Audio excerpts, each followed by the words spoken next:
नमस्कार। गोदावरी कथा चैनल में आप लोगों का स्वागत है। मैं रश्मि मिश्रा।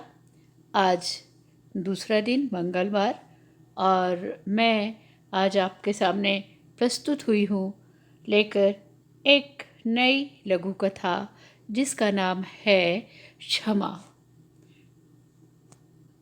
यह कथा एक अभिजात्य एक उच्च वर्ग में लोगों का जो विचार होता है, जो दृष्टिकोण होता है, उसको मैंने दिखाने की कोशिश की है।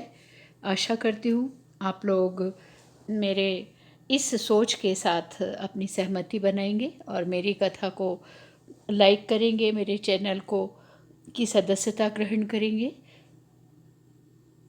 आज की लघु कथा शुरू होती है। क्षमा।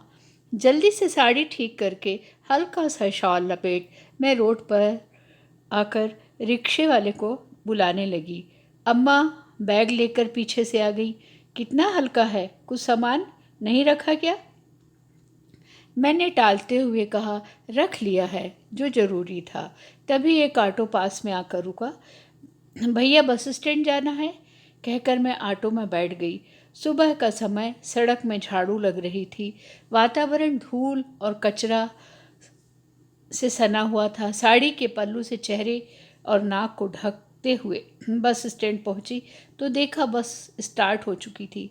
मैंने पूछा, जबलपुर? कंडक्टर ने कहा, हाँ हाँ, और मैं बस पर बैठ गई। मेरे बैठते ही बगल में एक महिला और आकर बैठ गई। बैठते हुए उसने मुझे ध्यान से देखा। मैं अनजान बन रही थी या शायद उसे जानती ही नहीं थी। आखिर कुछ देर बाद उसने ही पहल शुरू की। आप प्राथमिक विद्यालय की बहन जी हो ना? ना चाहते हुए भी मुझे कहना पड़ा, हाँ हाँ। हाँ बाई, तो हमें पहचानो सो लगो रहो आपको चेहरा। बड़ी आफत है। सरकारी स्कूल में पढ़ाओ तो ऐसे ही अभिभावक मिलते हैं। वही देखो, भाभी का प्राइवेट स्कूल में पढ़ाती है, तनख्वाह कम मिलती है, लेकिन अभिभावक डॉक्टर, इंजीनियर, ऐसे लोग जिनकी ज़रूरत हमें गाहे बगाहे पड़ती ही रहती है। पिछली बार अम्मा बीमार पड़ी थी, गुप्ता डॉक्टर से इलाज करवाया। डॉक्टर साहब ने एक फीस नहीं ली क्योंकि उनका बेटा भाभी की क्लास में ही पढ़ रहा था। उसने फिर पूछा, आप कहाँ जा रही हो? मेरी तंद्रा भंग हुई। मैंने उसे टालते हुए कहा, जबलपुर ही जाऊंगी। फिर कहाँ जाऊंगी? निश्चित हंसी हंसते हुए निश्चल हंसी हंसते हुए उसने कहा, हमें भी जबलपुर ही जा रहे हैं, अनु के लाने लड़का देख रहे हैं। आप पढ़ाए हो ना? अनीता नाम है, हम लोग घर में अनु कहत है। कहाँ फंस गई मैं? ना बात करने का तमीज़ है, ना कोई स्तर। क्या बात करूं इनसे? मैंने उसकी बातों में ध्यान ना देते हुए कहा, मैं थोड़ा सो लूं? हाँ बहन जी, हाँ बहन जी, आप आराम कर लो, लेट जाओ, में सर रख लो और इसके ऊपर, और अपना बैग मेरे बगल में रखते हुए खुद खिसक गई। करीब आधे घंटे के बाद अचानक नवनिर्मित सड़क पर हमारी बस जोर से हिचकोले खाते हुए आधी पलट गई। 15 मिनट तो कुछ समझ में ही नहीं आया आखिर हुआ क्या। फिर देखा, मेरे सिर से तेज रक्त की धारा बह रही थी। मैं खिड़की की तरफ बैठी थी और मेरी सहयात्री मेरे बगल में बैठे होने के कारण वह मेरे ऊपर गिरी हुई थी। उसे बहुत मामूली सी चोट आई थी।